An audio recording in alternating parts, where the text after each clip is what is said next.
After my sister lied, Dad threw out everything, even my kids' stuff, and screamed, "Get out of my house!" While she laughed, "Good luck surviving, loser." We walked away. 3 days later, karma hit harder than they ever saw coming. My father threw my things, my clothes, my son's toys, even his little shoes, straight onto the front lawn. "Get out of my house," he said.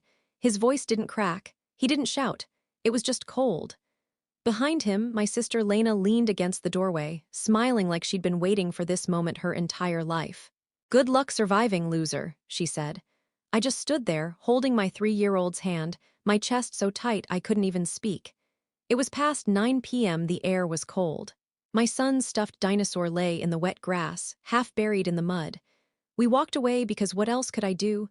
Dad said I stole from them. $10,000. Said Lena found the envelope in my dresser drawer. It wasn't mine. It never was, but none of them listened. Not even Mom. And as I walked down that driveway, everything I'd built, everything I'd tried to rebuild was gone again. I had no car, $40 in my purse, and a kid who didn't understand why Grandpa was suddenly the bad guy. What none of them knew was that in 3 days, the entire house of lies they'd built was going to cave in. And this time, I wouldn't lift a finger to stop it. I never thought I'd end up back at my parents' house at 32, with a toddler and no job.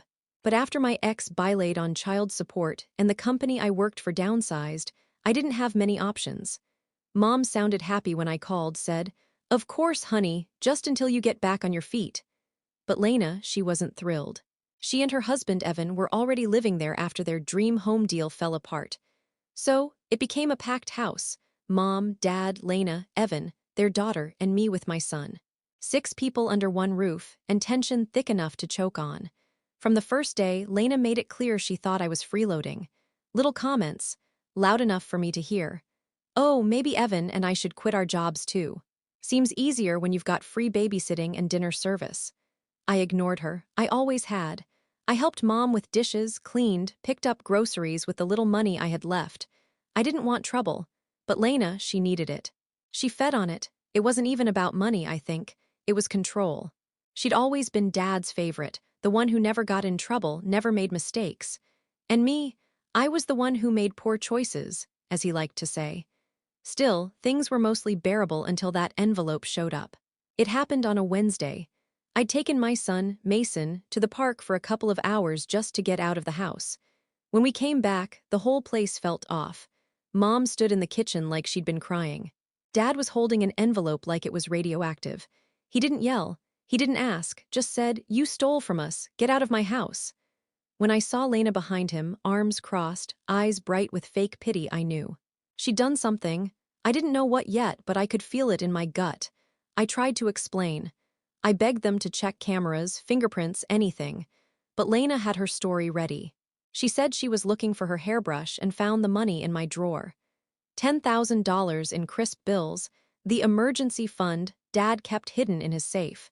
They didn't even give me 5 minutes to breathe. By 9 p.m., Mason and I were standing outside with 2 trash bags full of our clothes. I wanted to scream. I wanted to tell Dad that the real thief was standing right next to him. But he wouldn't have heard me anyway. Because that's the thing about people who believe lies, they don't want the truth. So I walked. And when I finally called my Uncle James, Dad's older brother, the only person in the family who'd ever really seen me, he didn't ask for details. He just said, "Come stay with me." I didn't know it then, but Uncle James wasn't just offering me a place to sleep. He was about to turn the entire story upside down. Uncle James lived on the other side of town, in a quiet neighborhood full of oak trees and long driveways. His house didn't even feel real that night, like stepping into a world that wasn't collapsing for once. It was close to midnight when I got there. Mason was asleep on my shoulder, his little sneakers dirty from the walk. I rang the bell once, and before I could even explain, James opened the door and said, "Come in. You're safe now." He didn't ask questions. He just picked up Mason, carried him inside, and told me to sit. I sat on the edge of his couch while he went to make cocoa, and that's when I started to cry, the kind of crying that shakes your whole body. The next morning, he made pancakes for Mason, black coffee for me, and asked, "So, what happened?" I told him everything. How Dad found the cash in my drawer. How Lena claimed she discovered it by accident. How Mom didn't say a word while Dad packed my things into trash bags.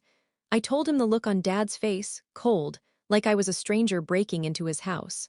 James didn't interrupt once. He just listened. Then he leaned back in his chair, arms crossed, and said, "I always knew Lena would go too far one day." That caught me off guard.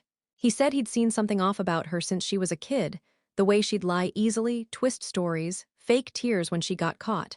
He said Dad always brushed it off as sibling rivalry. Then he added something else.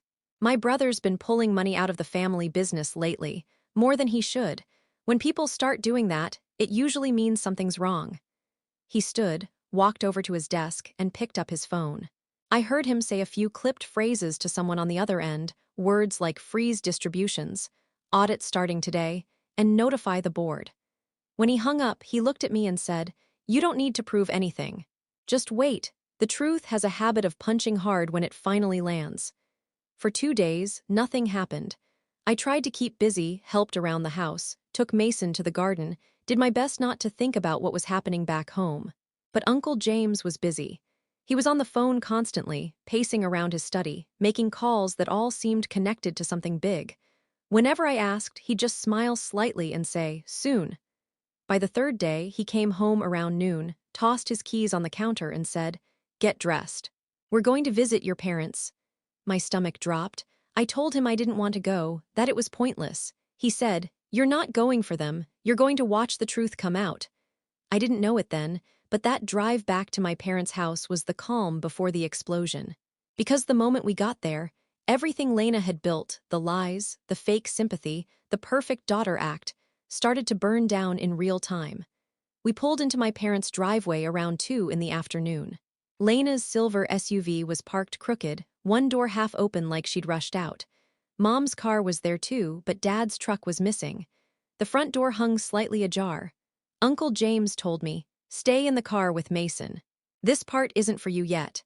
He walked up the steps with the calmness of a man who already knew how this would end. I sat in the back seat gripping Mason's hand, trying to steady my breathing. The next few minutes felt like a slow-motion car crash. From the car, I heard it start. Lena's voice, shrill, panicked. Then Mom's sobs. Then something hit the floor hard. And then silence. Followed by Lena's scream, sharp enough to pierce through the window, "You can't do that, you can't just cut us off." Uncle James came out a minute later, face unreadable.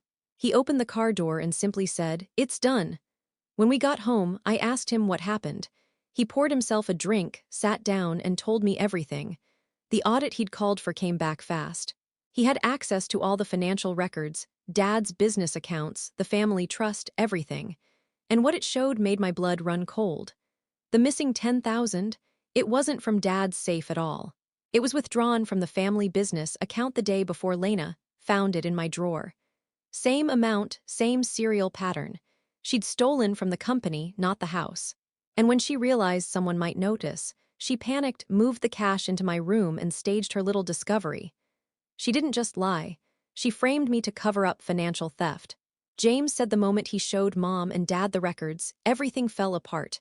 Mom cried. Dad tried to deny it, then turned on Lena, accusing her of dragging the family name through the mud.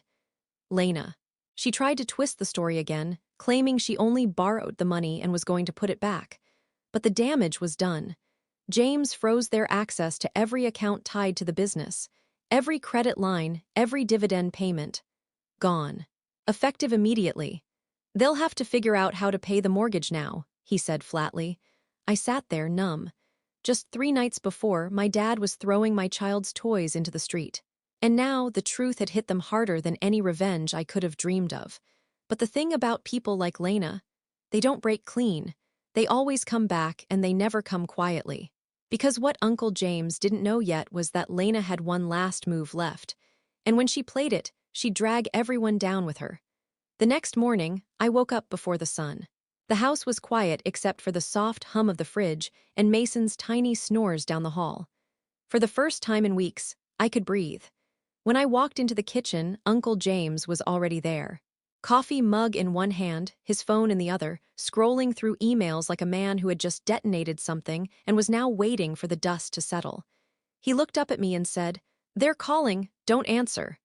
He meant my parents. And sure enough, my phone was lighting up on the counter, 3 missed calls from Mom, one from an unknown number I knew was Dad. I didn't answer. Instead, I sat down across from James while he slid a manila folder toward me. Inside were financial reports, names, numbers, transactions that made my head spin.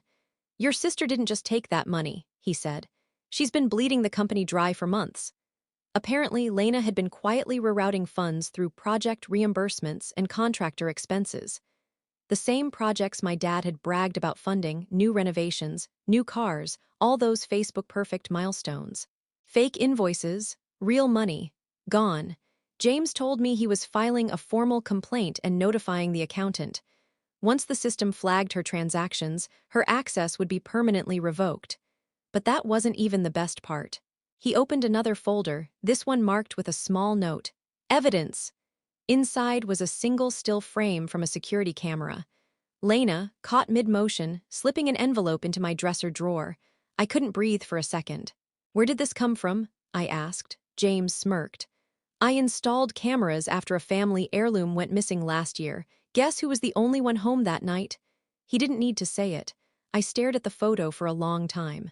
My mind kept flashing back to that night, Dad's cold stare, Lena's smug face, my son crying as his toys hit the pavement. James asked, "You want me to send this to them?" I shook my head. "Not yet," he frowned. "Why?" "Because I want them to wonder if I have proof," I said quietly. "Let them twist in it. Let them sit in their perfect house and panic every time their phone rings." He nodded once, slow, almost proud. "Then we'll wait." That night, I lay awake staring at the ceiling while Mason slept next to me clutching his stuffed bear. I wasn't angry anymore, just focused. By the next morning, everything started unraveling. The accountant froze their cards. Contractors walked off their renovation project. Deliveries stopped showing up. Dad's business partners started calling James, asking why there was a forensic audit on the books. And Lena, she was silent. No texts, no calls, no fake apologies. But that silence, I could feel it. She wasn't done. And I knew the next time she showed up, it wouldn't be to say sorry, because the truth had cornered her. And people like Lena don't survive being cornered, they lash out. It started 2 days later. The silence broke not with a call but with a knock on Uncle James's gate. I was upstairs folding laundry when I heard his voice. "Who is it?" Then silence. Then, "It's Lena." I froze. I walked halfway down the stairs and stopped, hidden behind the railing. I could see her through the glass panel by the door, no makeup, hair messy, clutching a half-empty purse like it was all she had left. She didn't look like my sister. She looked like someone who'd been running from a fire. James didn't invite her in right away. But when she started crying, real tears this time, he opened the door. She stepped inside, shaking. "I need to talk to you both," she said. Her voice wasn't angry. It was small. That alone scared me more than any screaming could. She sat on the couch like a guest in her own story and started talking. The words came out in gasps. She said everything had fallen apart. The renovation was dead. Contractors had walked off. Dad's business accounts were locked. The accountant wasn't answering her. And Evan, her husband, was threatening to leave because his name was now flagged in the audit. Then she looked at me and said, "You have to help me, you owe me that." I almost laughed. "I owe you," she nodded, eyes red. "You don't understand. I didn't mean for it to go that far. She swallowed hard. "I just wanted you gone. You were taking everything again. Mom's attention, Dad's help, the sympathy. You made me feel invisible." My stomach twisted. She was saying it like I made her do it. Then she said something that stopped me cold.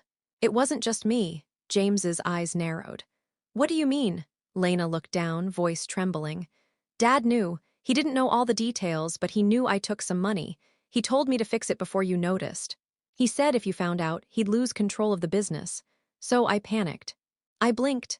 "Dad knew you stole from the company," she nodded, crying harder now. "He didn't tell me to frame you, that part was me, but he told me to make the problem disappear. I thought if I blamed you, it would protect him too." James stood there in silence, his jaw tightening. I'd never seen him look like that, not furious, not shocked, just coldly calculating. Lena kept going. "He's blaming me for everything now. He said I ruined him, but he was the one pulling money first." That's when I realized the truth. This wasn't just about jealousy anymore. It was about survival. Dad had used Lena like a shield.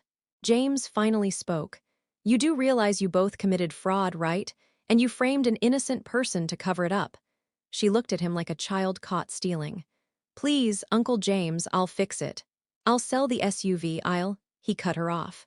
You're done fixing things, you've already buried yourself.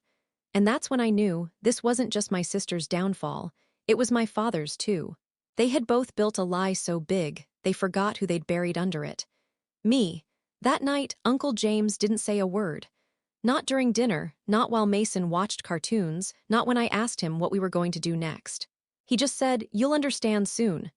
The next morning, I woke up to find him in his study, phone in hand, papers spread across his desk.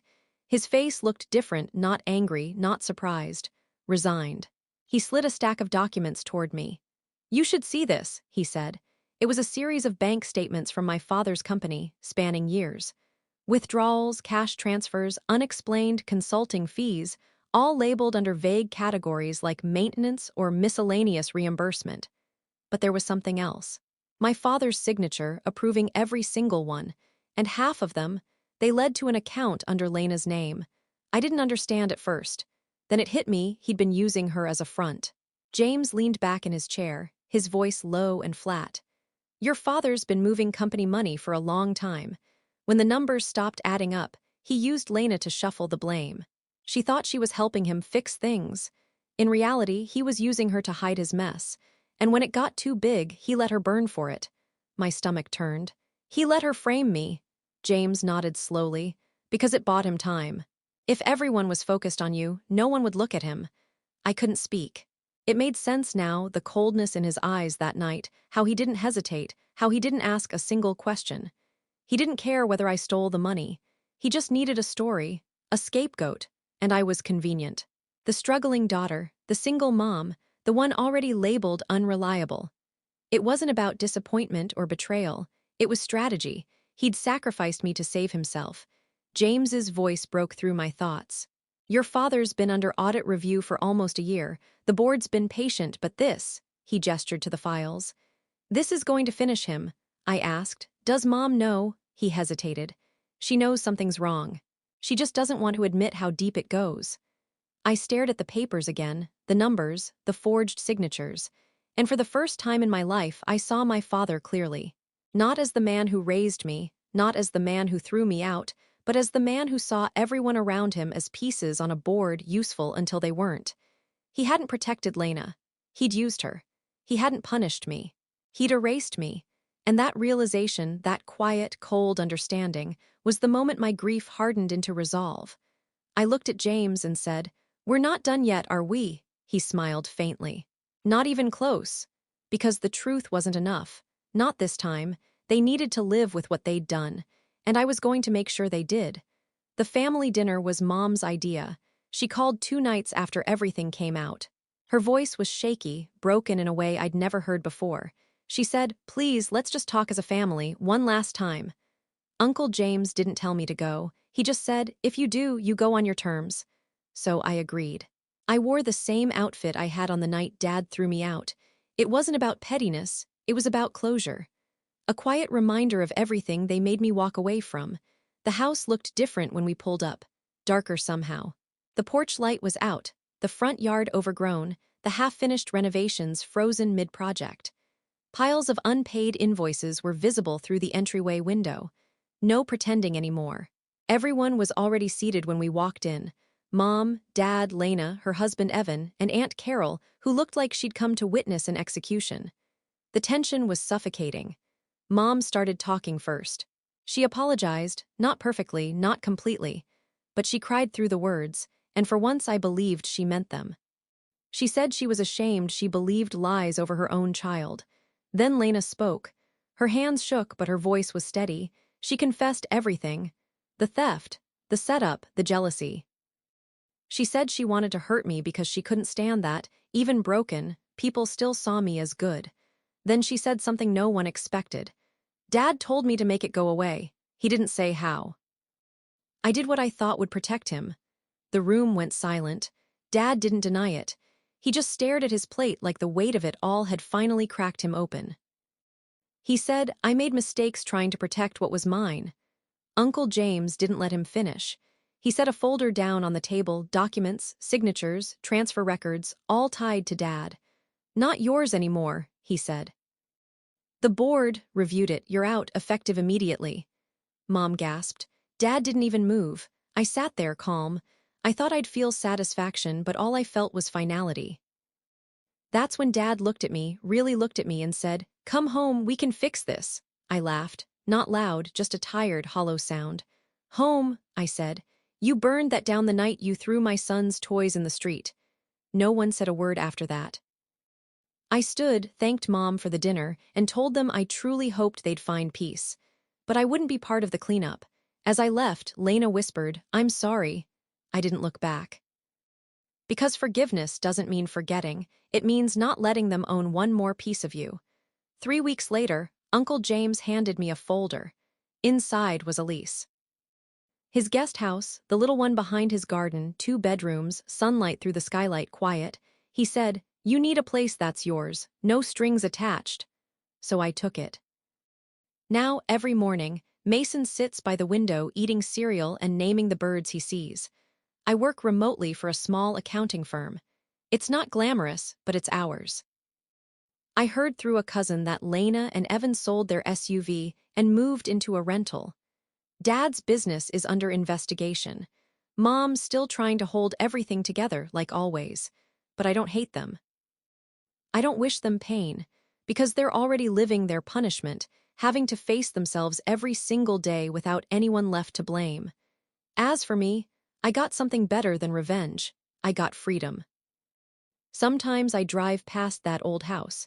Mason always asks, "Who lives there now?" I just smile and say, "Some people we used to know." And that's the truth. Because the past doesn't own me anymore. It never will again.